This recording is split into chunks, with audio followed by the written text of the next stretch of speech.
మేము రాజన్న సిరిసిల్ల జిల్లా ఎల్లారెడ్డిపేట నుంచి వచ్చినాం. మనకు ఆంధ్రప్రదేశ్ నుంచి శ్రీవాణి ట్రస్ట్ టీటీడీ ద్వారా మా వేణుగోపాల స్వామి దేవాలయానికి 1,80,00,000 శాంక్షన్ అయి ఉన్నాయి ఇంతకుముందు. దాన్ని కొంచెం పునర్నిర్మాణంలో భాగంగా నిధులు ఇప్పించడం కొరకు సార్ను కలిసి మనం ఈ వినతి పత్రం ఇద్దామని వచ్చినాం ఇక్కడ దాకా. చాలా సంతోషం, ఎందుకంటే మనం ఆంధ్రప్రదేశ్ ఎక్కడికో వెళ్ళి సార్ను కలిసే కంటే మన ప్రాంతానికి వచ్చింది కాబట్టి మనం ఇక్కడ కలిసే అవకాశం ఉంటుందని ఇక్కడ దాకా వచ్చామండి.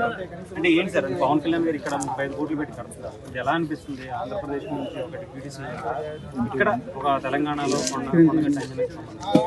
ఎందుకని అంత అభిమానాన్ని?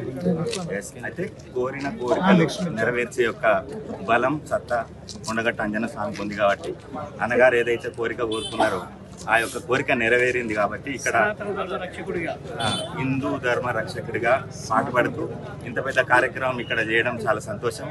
మన తెలంగాణ ప్రాంతం గర్వకారణం. ఎందుకొరకంటే ఆంధ్రప్రదేశ్ నుంచి ఉన్నటువంటి అభిమానం, మన ఉమ్మడి ఆంధ్రప్రదేశ్ ఉన్నప్పుడు అందరూ మనమే, కానీ కొన్ని పరిస్థితులకు అనుగుణంగా ఆంధ్రప్రదేశ్ తెలంగాణ విడిపోయినా కూడా ఆ అభిమానంతో కొండగట్టులో ఇవాళ ఇంత పెద్ద కార్యక్రమం నిర్వహించడం చాలా సంతోషం.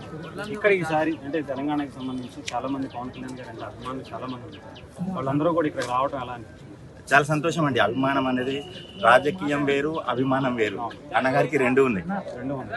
అందుకని ఇంత దూరం వచ్చారు. చూస్తే ఇంతమంది కనబడుతున్నారు, చాలా సంతోషం. అసలు ఏ రాజకీయ పార్టీకి అవి చూసినా ఒక పార్టీకి సంబంధించిన నాయకులు రావడము, ఒక 20-10% వేరే వాళ్ళు అభిమానం కొద్ది రావడము కార్యక్రమాలకు. కానీ ఇక్కడ చూస్తే మాత్రం పవన్ కళ్యాణ్ గారి సినిమాల మీద అభిమానం, రెండోది వారి యొక్క పార్టీ అభిమానం.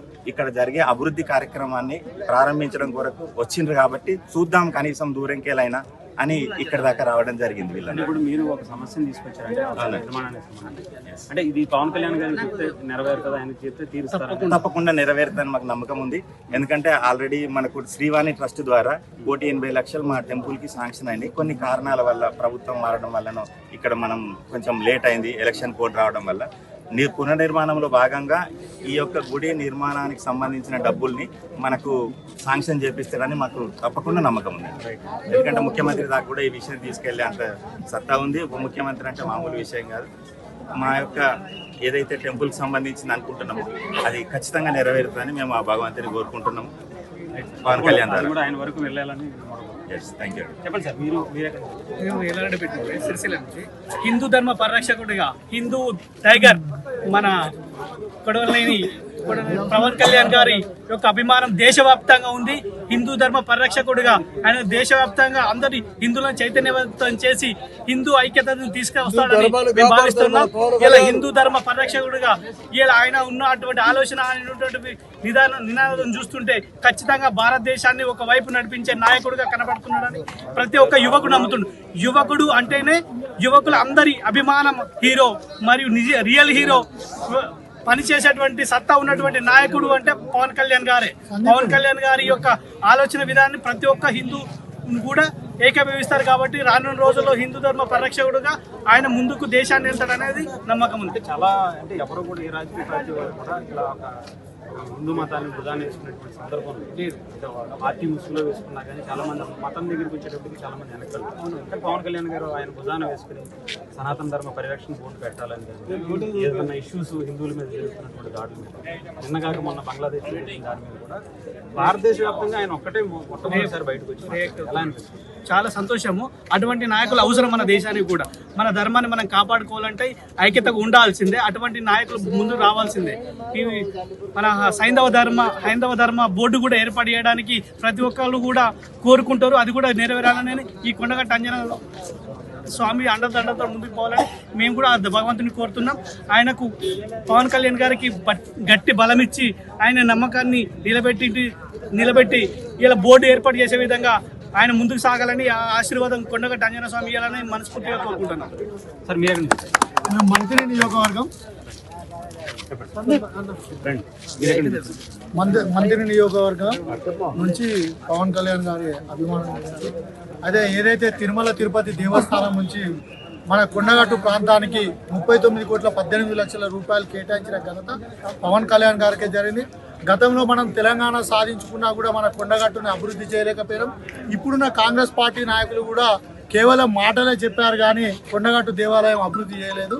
ఈరోజు తెలంగాణలోనే అతిపెద్ద పుణ్యక్షేత్రం ఏదైనా అవుతుంది అంటే అది పవన్ కళ్యాణ్ గారు పెట్టిన ఈ కొండగట్టు క్షేత్రమే చాలా పెద్దది అవుతుందని కూడా మేము అందరం కోరుతున్నాం. నిజంగా భారతదేశానికి పవన్ కళ్యాణ్ అనే వ్యక్తి ఒక హైందవ మతం కాపాడడానికి ఒక అవతారం ఎత్తిన వ్యక్తి పవన్ కళ్యాణ్ గారు.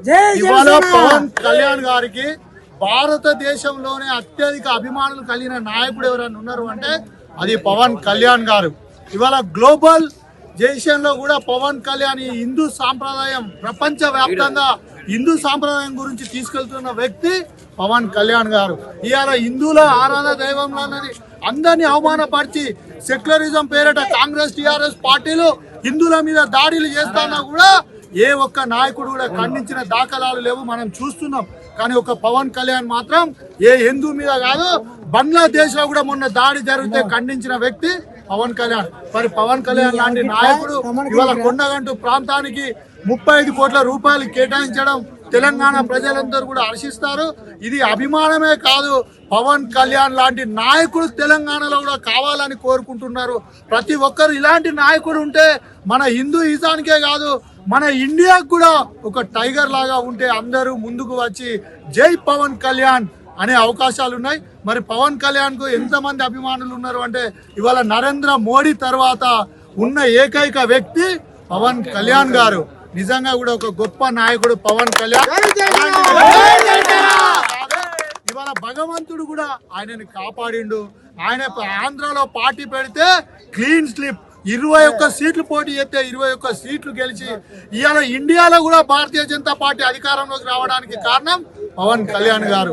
ఇవాళ ఏదైనా కూడా సబ్కా సాత్ సబ్కా వికాస్ ఏదైతే నరేంద్ర మోడీ గారు చెప్పారో దానికి అనుగుణంగా పవన్ కళ్యాణ్ గారు ముందుకెళ్తూ అక్కడ ఉన్న పొత్తులో ఉన్న చంద్రబాబు నాయుడును కూడా ఆయనతోటి తీసుకుపోయి మనమందరం కూడా హిందూయిజం కోసం మాట్లాడాలి అని ఇవాళ తిరుమల తిరుపతి దేవస్థానంలో జరిగిన అక్రమాలు కూడా పట్టబయలు చేస్తున్న వ్యక్తి, మళ్ళీ అవినీతికి అడ్డుకట్ట వేస్తూ నిల్చున్న వ్యక్తి ఎవరైనా ఉన్నారు అంటే ఒక పవన్ కళ్యాణ్ తప్ప ఏ నాయకుడు కూడా లేడు. మరి పవన్ కళ్యాణ్ గారు రాబోయే రోజుల్లో కూడా తెలంగాణలో పార్టీని విస్తరింపజేయాలి. తెలంగాణలో కూడా పవన్ కళ్యాణ్ పార్టీ అధికారంలోకి వస్తాయి. మరి హిందూ తెలంగాణగా కూడా ఏర్పడతాయని మేమందరం కూడా కోరుచున్నాం. కొంతమంది తెలంగాణకి సంబంధించి పవన్ కళ్యాణ్ గారిని తెలంగాణ వ్యతిరేకంగా చిత్రీకరించే ప్రయత్నం చేస్తారు. పవన్ కళ్యాణ్ గారికి తెలంగాణ అంటే ఎంత ఇష్టం? పవన్ కళ్యాణ్ గారికి భారతదేశం అంటే ఎంత ఇష్టమో, ఇండియా ప్రజలంటే ఎంత ఇష్టమో తెలంగాణ మీద కూడా ఆయనకు అభిమానం ఉన్నదనడానికి కారణం ఈ 35 కోట్ల రూపాయలు పెట్టడం ఒకటి చాలు. ఇవాళ ఏ మంత్రి ఎమ్మెల్యే తెలంగాణకు సంబంధించిన వాళ్ళు ఈ కొండగట్టు పట్టించుకున్న నాయకుడు లేడు. ఈ కొండగట్టు సనాతన ఉన్న ధర్మంలో ఉన్న కొండగట్టు, దీని కాడ కనీస మౌలిక సదుపాయాలు లేవు కొండగట్టుల. అలాంటిది ఆయన వారాహి పూజ చేసుకొని ఇక్కడ నుంచి నన్ను ప్రాణాలు కాపాడిన వ్యక్తి ఆంజనేయ స్వామి అని చెప్పి ఈ గుడికి వచ్చి కృతజ్ఞత భావనతో 35 కోట్లు కేటాయించేది. ఇది మామూలు ఆంజనేయుడు కాదు, మహా వీర ఆంజనేయుడు అని చెప్పిన వ్యక్తి పవన్ కళ్యాణ్. పవన్ కళ్యాణ్ కు తెలంగాణ ప్రజలే కాదు భారతదేశంలో ఉన్న 144 కోట్ల ప్రజల అభిమానం కూడా ఉన్నది. ఇవాళ పవన్ కళ్యాణ్ మించిన రాజకీయ నాయకుడు కూడా లేడు. నీతికి నిజాయితీకి ధర్మో రక్షతి రక్షత అన్న పదాన్ని వాడుకొని ఏకైక ఒక్క రూపాయి కూడా జీతం తీసుకోకుండా కేవలం ప్రజల కోసం సేవనే చేస్తూ హిందూ ధర్మ రక్షకునిగా ఉన్న వ్యక్తి పవన్ కళ్యాణ్ గారు. అలాంటి వ్యక్తి మీద ఇవాళ కేవలం ప్రాంతీయం తీసి కొందరు వాళ్ళ పబ్బం గడుపుకుండడానికి తెలంగాణ ప్రజలను కించపరుస్తున్నాడని అనడం వారి అవివేకం. మీరు పవన్ కళ్యాణ్ అనే ముందు మీ తెలంగాణ ప్రాంతాన్ని అభివృద్ధి చేయండి. మీరు పవన్ కళ్యాణ్ అనే ముందు మీ హిందూ ధర్మాన్ని కాపాడేందుకు పోరాటం చేయండి. మీరు పవన్ కళ్యాణ్ అనే ముందు నీతిగా నిజాయితీగా పరిపాలన చేయండి. ఇవాళ టిఆర్ఎస్ పార్టీ గతంలో అధికారంలో ఉన్నప్పుడు మనం చూసినాం, బంగారు తెలంగాణ చేస్తా అన్నారు, మరి బుగ్గండి తెలంగాణ కూడా చేయలేదు. ఇవాళ ఉన్న కాంగ్రెస్ పార్టీ అధికారంలోకి వచ్చిన తర్వాత ఎన్నో వాగ్దానాలు చేసింది, కానీ ఒక్క వాగ్దానం కూడా నెరవేర్చలేదు. కేవలం దోచుకోవడం లక్ష్యంగా పనిచేస్తుంది కాంగ్రెస్ పార్టీ తప్ప ఇవాళ హిందువుల కోసం తెలంగాణ ప్రాంతం కోసం ఏ ఒక్క నాయకుడు కూడా పనిచేస్తలేదు. ఇవాళ తెలంగాణ ప్రాంతానికి పనిచేస్తున్న వ్యక్తి పవన్ కళ్యాణ్ చిల్లర మాటలు మాట్లాడితే ఖబర్దార్. ఎవరైనా కూడా పవన్ కళ్యాణ్ అనే ముందు మీ మీద మీరు ఉమ్మేసుకున్నట్టే పవన్ కళ్యాణ్ అంటే. అలాంటి గొప్ప మహానుభావుల్ని మనం అనడం నిజంగా కూడా మంచి కాదు. ఇవాళ టీటీడీ నుంచి 35 కోట్ల రూపాయలు 100 గదులు ఒక మనకు అన్నదానం చేసి దాన్ని కూడా మండపాన్ని కేటాయించిన ఘనత మాల వేసుకొని 2 లక్షల మంది వరకు వస్తే కొండగట్టుల కనీస సౌకర్యం లేకుండే పవన్ కళ్యాణ్ గారు బాధపడి నా హిందూ సోదరులు బాధపడతారు. 41 రోజు మాల వేసుకొని వస్తే వాళ్లకు కనీస మౌలిక సదుపాయాలు లేవు, మహిళలతోటి కూడా వస్తే అక్కడ కనీస సౌకర్యాలు లేవని 35 కోట్లు కేటాయించింది. ఇప్పటికైనా నేను కాంగ్రెస్ టీఆర్ఎస్ పార్టీ నాయకులకు చెప్తున్నా, కొండగట్టు అభివృద్ధికి మీరు నిధులు కేటాయించండి. తెలంగాణ ప్రాంతంలో పురాతనమైన దేవాలయాలు ఉన్నాయి, నిజాం పరిపాలనలో అవన్నీ పలగొట్టిన చరిత్ర నిజాంకున్నది. అవన్నిటిని మీరు బయటికి తీయండి. హిందూ పరిరక్షణ మీద ఒక కమిటీ లేచి దేవాలయాలన్నిటిని అభివృద్ధి చేయాలి. కానీ కేవలం ఉన్న దేవాలయాలకు ఏదో దీప నైవేద్యం ఇస్తామని తప్పకుండా ఇది మంచిగా ఉండదు. రాబోయే రోజుల్లో కూడా పవన్ కళ్యాణ్ పార్టీ తెలంగాణలో పోటీ చేయాలి, కంపల్సరీ అధికారంలోకి వస్తుంది. పవన్ కళ్యాణ్ లాంటి వ్యక్తి ఉండాలని ప్రతి ఒక్క నాయకుడు కూడా ఇవాళ కోరుకుంటున్నాడు. ప్రతి ఒక్క యువకుడు, అత్యధిక యువకుల అభిమానం కలిగిన వ్యక్తి పవన్ కళ్యాణ్. అత్యధిక యువకులు కలిగిన వ్యక్తి, అభిమానం కలిగిన వ్యక్తి పవన్ కళ్యాణ్. దేశంలోనే లోకల్ గా ఆయన కూడా చాలా అగ్రెసివ్. వీళ్ళిద్దరికి పోలికలు ఎట్లా ఉంటాయి? ఇద్దరు కూడా చాలా అగ్రెసివ్ గా politics. Pawan Kalyan Bharatiya Janata party support చేసే వ్యక్తి. నరేంద్ర మోడీ గారు అంటే అభిమానం. అలాగే బండి సంజయ్ గారి మీద అతనికి మంచి అభిప్రాయం ఉంటుంది. తెలంగాణలో మరి పవన్ కళ్యాణ్ గారు వెళ్ళినప్పుడు కూడా, బండి సంజయ్ గారు పోయినప్పుడు కూడా హిందూ సంరక్షకులుగా ఇద్దరు ఉన్న వ్యక్తులే. ఇద్దరిని కూడా మనం పోల్చుకోవచ్చు. ఆంధ్రాలో